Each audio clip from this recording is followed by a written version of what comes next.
तो जय श्री राम। 84 कोसी परिक्रमा घाट की तरफ, ये जा रहा है सीधे परिक्रमा मार्ग की ओर। हमें कोई फर्क नहीं पड़ता। काली देश आगे बढ़ने के बाद अभी एक भाई रिक्शे में से बोला मजाक करते हो।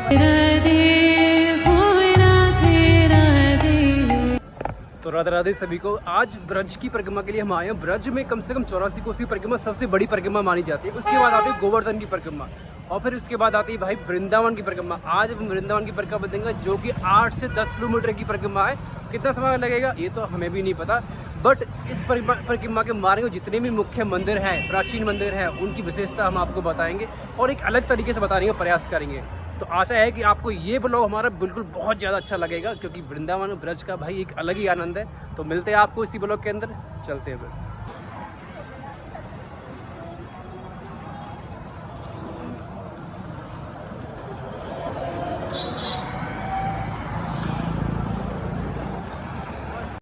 यार ब्लॉगिंग हो और उसमें बोला ना हो तो वो तो ब्लॉगिंग पूरी की पूरी अधूरी है। अब मेरे साथ बोला भी है, कहाँ खड़े थे? तो यार मतलब राहुल ने नाम तो ले दिया 84 कोस की परिक्रमा का, पर मैं आपको बता दूं कम से कम उसको पूरा करने में ना 1 महीने का समय लग जाता है। और गोवर्धन की परिक्रमा कुछ ही समय मतलब 6 से 7 घंटे में कंप्लीट हो जाती है। और वृंदावन की परिक्रमा जो आज हम देने आए हैं, ये दोनों ही पहली बार देने आए हैं और पता नहीं इसको कितना टाइम लगेगा पूरा होने में, और देखते हैं। और मैं आपको एक आज बहुत ही ज़रूरी खास चीज़ जो वृंदावन की बहुत फेमस है, प्रसिद्ध आज हमारे प्रेमानंद जी महाराज, वो आपको दिखाऊंगा। वो थोड़ी बहुत देर में यहाँ से निकलने वाले हैं। बहुत सौभाग्यशाली है कि हमने परिक्रमा जब स्टार्ट की थी 10 मिनट हुए थे, अभी प्रेमानंद जी के दर्शन के लिए लोगों की इतनी भीड़ हुई है। तो प्रेमानंद जी महाराज बिल्कुल कुछ ही देर में यहाँ पर आने वाले हैं, तो बिल्कुल आपको लाइव दर्शन दिखाएंगे। लगे रहिए हमारे साथ और देखते हैं आपको।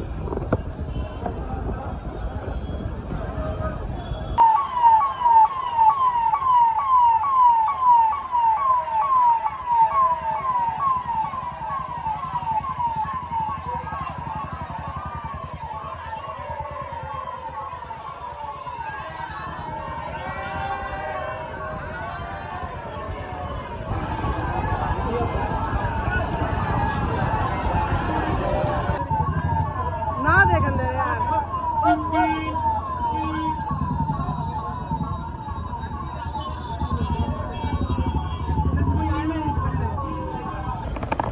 अभी यार जस्ट हमारे बिल्कुल हमें प्रभु पूज्य महाराज श्री परमानंद जी के दर्शन हुए। बिल्कुल ऐसा लग रहा था कि श्री जी के हमें बिल्कुल जस्ट दर्शन हो रहे हो। और भोला भी मेरे साथ था, तो हमने रिकॉर्ड भी किया था, आपको देखने के लिए मिलेगा। और बता दें कि जब आप परिक्रमा शुरू करेंगे तो इसी परिक्रमा मार्ग में श्री राधा केली कुंज है, तो वहाँ पर आप प्रेमानंद जी महाराज के दर्शन कर सकते हैं। रात्रि में भी आप सुबह के दर्शन कर सकते हैं। और इस समय भी हमें बिल्कुल उम्मीद नहीं थी कि हमें प्रेमानंद जी महाराज जी के दर्शन करने को मिलेंगे इस समय। तो भाई बिल्कुल बहुत अच्छा लगा उनसे दर्शन करके। तो काफ़ी भीड़ है यहाँ पर। तो दोस्तों परिक्रमा हमने बस थोड़ी सी ही स्टार्ट की थी, तो हमें क्या देखने को मिला कि आगे मतलब थोड़ा ना भीड़ ज़्यादा हो रही है। और जो कुछ संत महाराज है वो रस्सी लेके घेरा से बना रहे थे और लोग उसके पीछे थे। मुझे तो पता नहीं पर वहाँ क्या हो रहा था, पर राहुल ने बताया कि शायद यहाँ पे प्रेमानंद जी महाराज आने वाले। मैं कहा यार बड़ी अच्छी बात है, एक तो हम परिक्रमा देना है, ऊपर से हमें महाराज के दर्शन होंगे। हम रुक गए यार। जब भी यहाँ परिक्रमा दर्शन करने के लिए आओगे तो शुरुआत में आपको वृंदावन रास महिमा श्री राधा केली कुंज, ये आपको जगह पड़ेंगी जहाँ पर श्री पूज्य महाराज जी के आपको दर्शन हो सकते हैं। मुझे तो यार पता भी नहीं था कि मतलब उनका जो क्या कहते हैं उसका महाराज जहाँ रहते हैं, हाँ राधा केली कुंज जो उनका मतलब आश्रम है वो भी यहीं था। मुझे अभी इसी में बताया था, इसी से पता चला। पर हमसे एक यार मतलब छोटी सी गलती, पर कोई नहीं, हमें दर्शन हो गए। वो गलती क्या थी, जो मतलब भीड़ थी वो रस्ते मतलब दूसरी तरफ खड़ी थी रोड के, और हम खाली जगह देख के अपना दिमाग लगा के दूसरी तरफ खड़े हो गए। हमने कहा कि हमें तो यहाँ से दर्शन हो जाएंगे। हुआ ये था कि हम जैसे हम परिक्रमा मार्ग में आए तो भीड़ उस तरफ खड़ी थी, हम थे इस तरफ, यानी कि हम थे राइट की तरफ। तो भोला के हाथ से जो हाथ में जो स्टैंडी था उसमें से फ़ोन निकल के नीचे गिर गया। भाई फ़ोन बिल्कुल नंबर स्विच ऑफ। अब भोले चला गया उसे रिपेयर कराने के लिए, मैं यहाँ पर खड़ा रहा। तो हमने किसी तरीके से, आप यकीन नहीं कर रहे हो, प्रेमानंद जी महाराज के दर्शन अपने फ़ोन में रिकॉर्ड करे आपको, सिर्फ आपको दिखाने के लिए। और ये हमारा सौभाग्य है कि हमने प्लानिंग कुछ भी इसमें नहीं की थी कि हम प्रेमानंद जी महाराज के मिलने के लिए जाएंगे। वो हम उसके लिए अलग सेपरेट ब्लॉग करेंगे, पर इसी ब्लॉग में हमने बिल्कुल ही उम्मीद नहीं थी कि प्रेमानंद जी महाराज के दर्शन हो जाएंगे। पर चलो कोई नहीं, दूर से ही सही पर दर्शन तो हुआ हमें महाराज ऑनेस्टली सही क्या। हाँ, और उनके जाने के बाद सभी लोग वहाँ मतलब जमीन पे रज को माथे से लगा रहे थे, तो देख के बिल्कुल हमने यार, भी कर जैसा लिया। हम बिल्कुल वीडियो में वहाँ पर देखते हैं ना, आप रील के अंदर या फिर यूट्यूब पर, तो वही सेम दृश्य था। होता यह है कि महाराज जी एक तो सुबह के समय निकलते हैं और इस समय भी निकलते हैं। मुझे हालांकि आइडिया नहीं था, पर थोड़ा बहुत पता था इसके बारे में। अब वृंदावन परिक्रमा में हम आगे चलते जा रहे हैं, तो अभी आगे अभी काफ़ी सारी चीज़ें निकल आने वाली है जिनको हम एक्सप्लोर करेंगे, तो काफ़ी मज़ा आएगा यार। तो चलिए आगे चलते हैं और लगे रहिए हमारे साथ। नेक्स्ट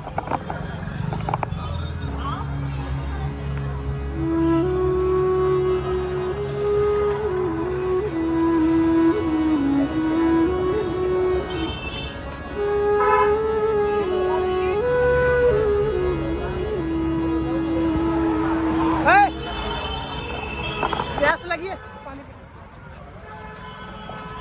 प्यास लग रही है, प्यास पानी पी ले। प्यास लगी है।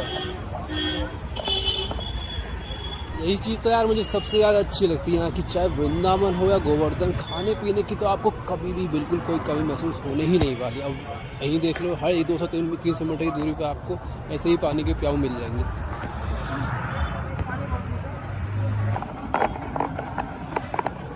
और लगातार परिक्रमा में चलने के बाद अब हम आ चुके हैं कालीदेह। और कालीदेह थोड़ा बहुत तो आपको सुना सुना लग ही रहा होगा, तो मैं इसके बारे में भी आपको बता देता हूँ। तो दोस्तों कालीदेह वो है जहाँ पे मतलब कालियानाग, आपने सुना होगा कि पहले कालियानाग जहाँ आया था। चलो आपको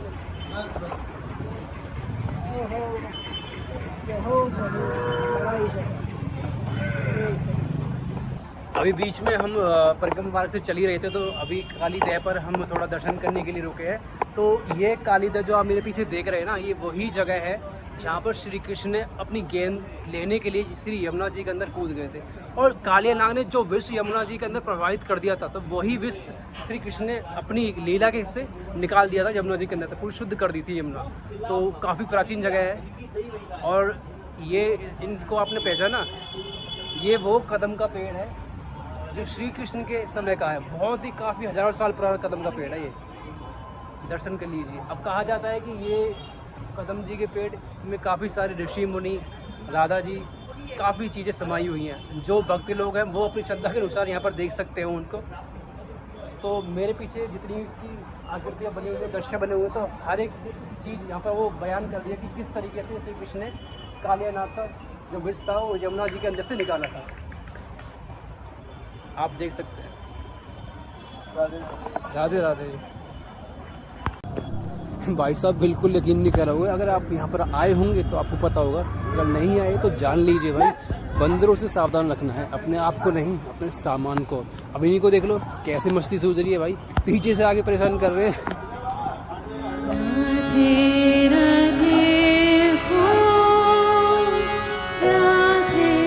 यार आप यकीन नहीं करोगे, कालियानाग के विष में ना इतनी क्षमता थी कि उसकी दुर्गंध मात्र से ही आसपास के पंछी जो हवा में उड़ रहे थे और वृक्ष जलकर खाक हो गए थे। बस एक यही कदम का वृक्ष बचा था, क्योंकि जब गरुड़ देव अमृत कलश लेके यहाँ से उड़ रहे थे तो उन्होंने कुछ समय यहाँ पे विश्राम किया था।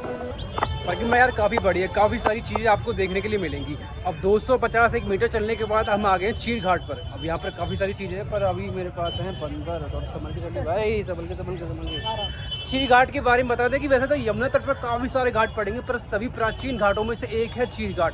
कहा जाता है कि ये वही घाट है भाई साहब कि जहाँ पर श्री कृष्ण ने गोपियों के साथ वस्त्र हरण की लीला संपन्न की थी। अब बस लोग आपको इतना ही बताते, इससे आगे कहानी आपको कोई बताता ही नहीं है। दरअसल हुआ क्या था, मतलब कि कहा जाता है कि जो गोपियाँ थी वो प्रतिदिन ब्रह्म मुहूर्त में समय सुबह के 4 बजे के आसपास देवी कात्यायनी की पूजा करती थी। उस समय होता क्या था, यानी कि वो कुछ मंत्रों का उच्चारण करती थी उस समय, और श्री कृष्ण को अपने पति के रूप में देवी कात्यायनी से मांगती थी। तो उसके बाद क्या होता है, तो वही उनके जब व्रत पूरा होने पे आया था तो श्री कृष्ण तभी वहाँ पे आते हैं, और उनके जो मतलब वस्त्रों का हरण वो तभी करते हैं ताकि वो उन्हें उनके बहाने मतलब वरदान दे सके जो उन्होंने व्रत किया था।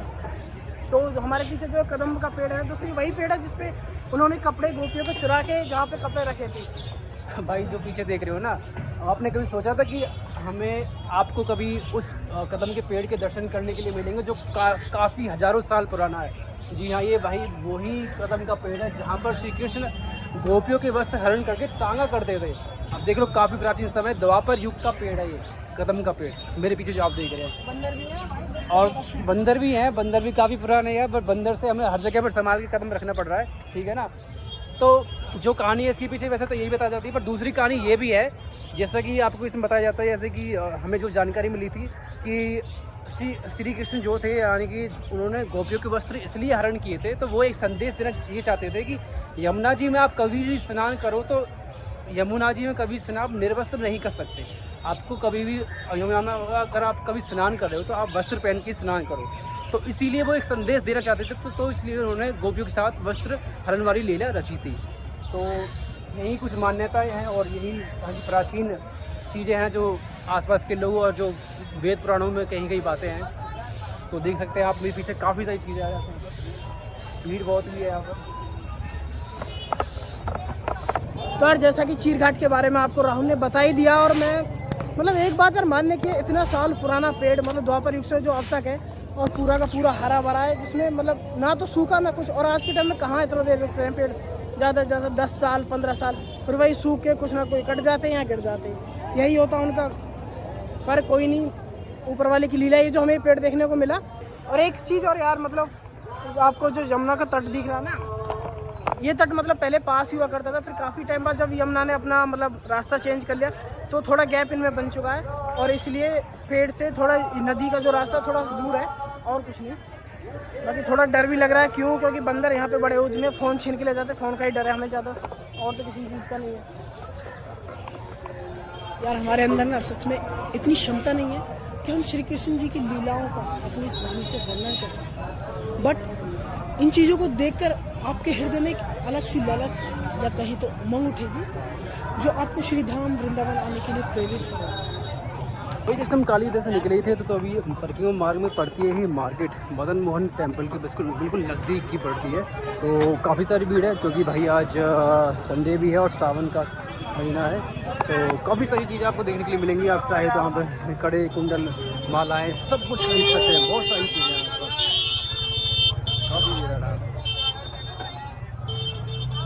यहाँ से आगे ये 2 रास्ते बटे हुए हैं, मेरे हिसाब से ये वाला रास्ता है, ये जा रहा है घाट की तरफ, और ये जा रहा है सीधे परिक्रमा मार्ग की ओर। तो दोस्तों काली देव से आगे बढ़ने के बाद हम थोड़ी देर पहले मतलब मार्केट वाले एरिया से निकल ही रहे थे, तो राहुल मतलब मार्केट की तरफ वीडियो बना रहा था, एक्सप्लोर कर रहा, थोड़ा दिखा रहा था। तभी एक भाई रिक्शे में से बोला, मजाक करते हो भाई, मतलब चैनल का नाम क्या है? वो थोड़ा मतलब मजाकिया मूड में था, और बाकी बताया राहुल से उसने क्या कहा, बता भाई। अरे वैसा कुछ नहीं हुआ था, पता है, मैं जैसे मार्केट पे एक्सप्लोर कर रहा था ना, बता रहा था कि मार्केट के अंदर है, हम अभी ऊपर परिक्रमा मार्ग चल रहा है। तो भाई कुछ लगा, भाई क्या नाम है आपका, आपके चैनल का नाम क्या है? मैं आपका एक नया सब्सक्राइबर, मैंने किया यहाँ पर हमारा नया सब्सक्राइबर कैसे हो गया? पता है, अचंभा की बात नहीं है। राहुल सोचने लगा अभी तो फेमस हुए भी नहीं और सब्सक्राइबर हमारे यहाँ तक फैल गए भाई, वाह।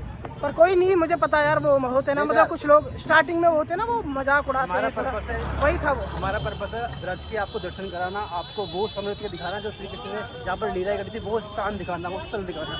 अब इस दौरान हमें कोई भी मिले, कोई भी हमारी अपेक्षा करे, हमें कोई फर्क नहीं पड़ता, ठीक है, चाहे तारीफ करे, कोई फर्क नहीं पड़ता, ठीक है, हम कोई मजाक उड़ाओ, कोई नहीं। पर यार देखो, हर फेमस आदमी फेमस होने से पहले उसका मजाक ही उड़ाए, मेहनत कर रहे हैं यार, अब नहीं तो कल होंगे, तो कल तो बिना बताए जाने का ना, कोई दिक्कत नहीं है। बाकी छोड़ो ये सारी बातें, और हम चलते हैं अभी आगे, और आगे हम जा रहे हैं चीर घाट पे, जो कि थोड़ा सा दूर है, बस 5 से 10 मिनट की दूरी पर है।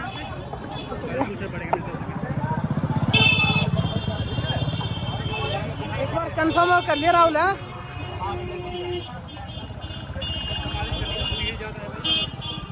कोई ना,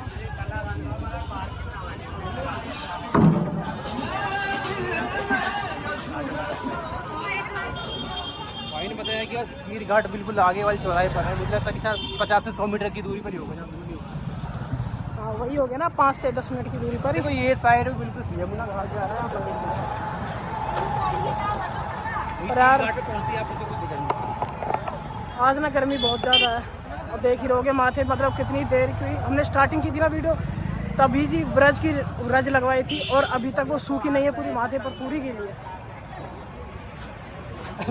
ब्रज में आओ, वो ब्रज की रज ना लगाओ भाई, बिल्कुल भी ऐसा मत करना, सबसे पहले वृंदावन में कभी परिक्रमा के लिए या फिर घूमने के लिए और सबसे पहले क्या करना, वृंदावन में आते ही वृंदावन चरणों पे ध्यान करें, ठीक है, अपनी रज माथे पर लगाएं, उनसे आज्ञा लें कि जो हमारी यात्रा हो सफल हो। और एक तो है कि बंदर भी इतने ऊदनी है ना, लगता है वो श्री कृष्ण की लीलाओं को देख देख कर उन्हीं की तरह हो सके। हम लास्ट वीक हम वहाँ गए थे गोवर्धन, तो वहाँ पे मतलब बंदर वहाँ भी थे पर बहुत ज़्यादा थे, पर इतने शांत थे, उनको कोई मतलब नहीं था। वृंदावन के देखो हर जगह की हर कोई ना कोई चीज़ प्रसिद्ध होती है। वृंदावन के अगर नाम आए तो श्री कृष्ण, तो उनसे जुड़ी हुई वस्तुएं और वस्तुओं और जो प्राणी और जीव है उनमें बंदर आते हैं, ठीक है। वानर यानी कि उनको कुछ भी दिख जाए ना, कुछ भी अजीब सा लगा ना, फोन है, चश्मा वगैरह, उसको आपने अगर कितने भी अच्छी तरीके से पकड़ रखा हुआ है ना, तो आपके हाथ में से छीन के ले जाएंगे उसे। तो उसके लिए आपको फलोवर देना पड़ेगा, चाहे फल हो, जूस हो या किसी चीज़ का पैकेट हो। बस यहाँ थोड़ा जब भी परिक्रमा अपना सामान बाकी बिहारी के पास सामान संभाल के रखना पड़ता है यहाँ पे अपना। गोवर्धन में ऐसा कोई सीन नहीं था, अपना कैसे भी ले जाओ, कोई दिक्कत नहीं, बंदर को ज़्यादा कोई परेशानी। गोवर्धन में इतने बंदर शरारती नहीं है भाई। और यार इतनी देर से पैदल चलते चलते अब पैर भी बोल चुके हैं, और गर्मी इतनी तेज़ पड़ रही है ना, ज़मीन पूरा फार्स है, जो भी ज़मीन है इतनी गर्म हुई पड़ी है, पैर सूख रहे हैं पूरे। और हमारे भाई साहब आगे चल रहे हैं हाथ में केले लेते हुए, बिल्कुल भाई और हमारे भाई केले लेते हुए चल रहे हैं कि बंदर को खिलाएंगे, गाय को खिलाएंगे, पर जब से केले लिए ना तो बंदर मिल रहा है ना गाय मिल रही है इनको। जहाँ बंदर थे वहाँ केले नहीं थे, अब जहाँ केले हैं ना बंदर है ना गाय। थोड़ा कहीं ना कहीं तो देने हैं, ठीक है, चाहे किसी न किसी जीव को जाएंगे, ठीक है ना, कहीं भी जाए दान है, दान तो है, पर मिले तो सही ना, बंदर है ना केले। कोई बात नहीं यार, क्या है। अब बस थोड़ी देर और हमारी परिक्रमा बस समाप्त होने वाली है, थोड़ी देर में। हाँ यार बिल्कुल साफ सुथरा वाली है। देखो देखो भाई लंबा रही है, ये तो है यार, बहुत भाई, गर्म है यार ये ना, ये दशा मेरी हर परिक्रमा में होती है, मेरी नहीं इसकी होती है। बस ये कि मैं थोड़ा पहले डगमगा जाता हूँ, ये भाई साहब डगमगाते हैं तो अंदर ही अंदर इनके आंसू चलते रहते हैं कि राहुल कहाँ पर ले आया। बाहर से नहीं दिखाते, जो अंदर से कोई हाथ तो गालियाँ देता होगा, मुझे पता है। इस समय इतनी जल्दी उठाया इसलिए परिक्रमा के लिए चलना पड़ेगा। परिक्रमा से हालांकि से कोई वो नहीं है, वृंदावन में आने पर ये कि चलना पड़ता है ना, उससे तो दिक्कत हो जाती है। क्या सही मतलब कहीं ऐसा ना हो केले तो लिए बंदरों को पर खुद ही खाने पड़े। हाँ? ऐसा कुछ नहीं है। नहीं खिलाएगा भाई, खिलाएगा बंदरों को नहीं, किसी ना किसी जानवर को, या बंदर मिले या फिर कोई साधु संत के बैठे मिले, सबको किसी को देंगे। जिसके भी उसमें होगा ना हक में किस्मत में, तो उसी को जाएंगे, ठीक है, चाहे वो जानवर हो या बिल्कुल कोई जीव हो, जाएंगे। मनुष्य हो, ठीक है। परिक्रमा पूर्ण होगी ना मेरी, पूरी होगी है? तो बस यही तो होगी पूरी। दोस्तों ये रहा वो गेट जहाँ से हमने स्टार्ट की थी, और यहाँ हमारी पूर्ण हो गई, समाप्त। पैर फक रहे हैं भाई।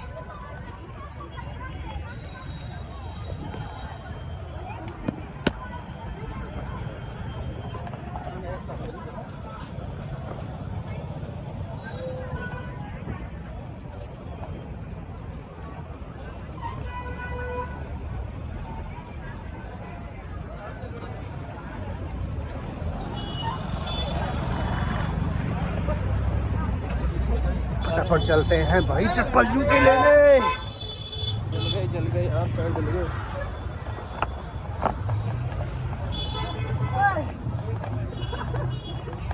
ये भाई पैर फूक गया, पैर फूक गया। पैर बहुत तेज फक रहे भाई।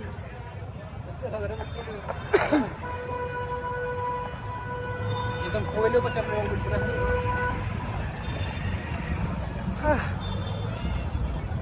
एक सेकंड ब्रो।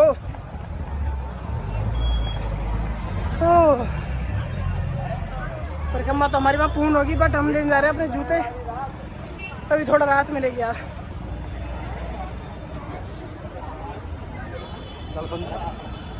सूर्यदेव क्यों बरस रहे हो ना, तो ठीक है भाई। चलिए भाई, परिक्रमा हमारी हो चुकी है पूरी समाप्त। तो और जूते चप्पल लेने के बाद थोड़ा विश्राम और भोजन पाने के बाद हम चलते हैं अपने घर की ओर। आपको बता दूं कि आप परिक्रमा के लिए किसी भी मौसम में आ सकते हैं, मानसून हो, विंटर हो या फिर समर का सीज़न, ठीक है। हमने मानसून का सीज़न चुना क्योंकि हमें बेहतर लगा, ठीक है। तो दोस्तों आज की वीडियो यहीं पे समाप्त होती है, और अगर आपको वीडियो हमारी अच्छी लगे तो लाइक करें, कमेंट करें, शेयर करें और सब्सक्राइब करना ना भूलें। तो इसी के साथ बने रहिए न्यू ब्लॉग के साथ और मिलते हैं नए ब्लॉग में।